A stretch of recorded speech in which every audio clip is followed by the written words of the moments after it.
Britain के king Charles की 74 साल की उम्र में शनिवार को ताजपोशी हुई, जिसके साथ ही प्रिंस चार्ल्स आधिकारिक तौर पर 15 देशों के किंग बन गए हैं। लंदन के ऐतिहासिक वेस्टमिंस्टर एबे में हुए राजतिलक समारोह में दुनिया भर के करीब 2000 शाही मेहमान शामिल हुए। समारोह में प्रिंस विलियम पत्नी केट और बच्चों के साथ कार्यक्रम में शामिल हुए, तो वहीं प्रिंस हैरी भी पत्नी मेगन मार्कल और अपने बच्चों के साथ समारोह में शिरकत की। भारत की तरफ से उपराष्ट्रपति जगदीप धनखड़ पत्नी के साथ कार्यक्रम में शामिल हुए। कोरोनेशन सेरेमनी से पहले उन्होंने शुक्रवार को किंग चार्ल्स से मुलाकात की थी। ब्रिटेन में राजशाही करीब 1000 साल पुरानी है और सितंबर 2022 में क्वीन एलिजाबेथ सेकंड के निधन के बाद उनके बेटे चार्ल्स राजा बने थे। करीब 8 महीने बाद अब उनकी ताजपोशी हुई है और इस इवेंट पर करीब 1000 करोड़ रुपए खर्च किए गए हैं। कार्यक्रम के दौरान सिक्योरिटी के लिए लंदन में 29,000 पुलिस वाले तैनात किए गए। किंग चार्ल्स की ताजपोशी के लिए पूरे लंदन को दुल्हन की तरह सजाया गया और चारों तरफ ब्रिटेन के झंडे लहरा रहे हैं। ब्रिटेन की राजधानी लंदन की हर सड़क को नए सम्राट का स्वागत करने के लिए खास तौर पर तैयार किया गया है। इसके लिए पिछले कई दिनों से लंदन की सड़कों पर रिहर्सल भी की गई थी।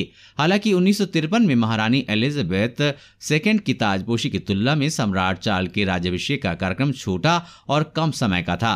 राज्याभिषेक का जुलूस भी पहले की तरह बहुत ग्रैंड नहीं था। भारत में 200 वर्षों तक शासन करने वाले ब्रिटेन की रॉयल फैमिली का इतिहास बहुत पुराना है।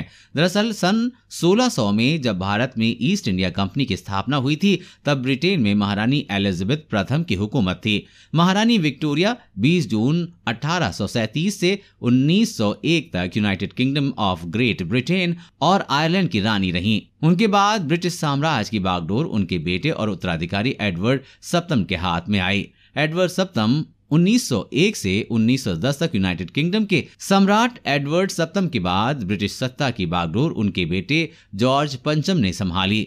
वो 22 जून 1910 से अपनी मृत्यु तक यानी कि 1936 तक ब्रिटेन की गद्दी पर बैठे। 1911 में जॉर्ज पंचम अपनी पत्नी मैरी के साथ भारत आए थे। वो भारत आने वाले ब्रिटेन के पहले राजा और रानी थे। मुंबई स्थित गेटवे ऑफ इंडिया उनके स्वागत के लिए बनाया गया था।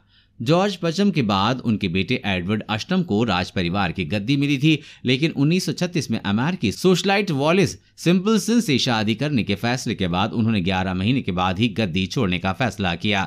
वर्ष 1947 में एलिजाबेथ द्वितीय ने एडिनबर्ग के ड्यूक फिलिप से शादी की थी। डेनमार्क और ग्रीस के राजकुमार प्रिंस फिलिप का जन्म 1921 में हुआ था और उन्होंने द्वितीय विश्व युद्ध में ब्रिटेन रॉयल नेवी में सेवा दी थी। 2017 में वो अपने शाही कर्तव्यों से सेवानिवृत्त हुए। उनका निधन 2021 में हुआ था। दोनों के 4 बच्चे हुए, चार्ल्स, एनी, एंड्रयू और एडवर्ड। अब उन्हीं के बड़े बेटे चार्ल्स का ब्रिटेन के सम्राट के तौर पर राज्याभिषेक हो रहा है।